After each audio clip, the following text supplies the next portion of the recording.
everyone, welcome back to our channel Login Assist. In this guide video, I will show you how to find hidden chats on PolyBuzz. So first of all, what you have to do is launch open PolyBuzz application. You can see over here PolyBuzz application has been opened. Make sure you're logged into your account. Initially, you'll be led to the Explore interface. At bottom, you'll be able to find several options over here. Simply tap on the icon of chat. Now you'll be led to the chat interface. So if you've hidden any chat in the chat interface, you'll not be able to see that chat. If you want to find that chat, what you have to do is simply search for it. So what you have to do is tap on the search bar that you can see at top. Now enter the character name, search for it.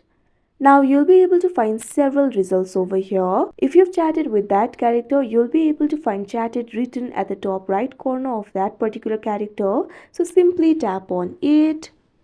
Now you can see over here, you'll be able to view the hidden chat. So that is how you find hidden chat in PolyBuzz. I hope you found this video helpful. Thank you for watching. Make sure to like, share and subscribe to our channel.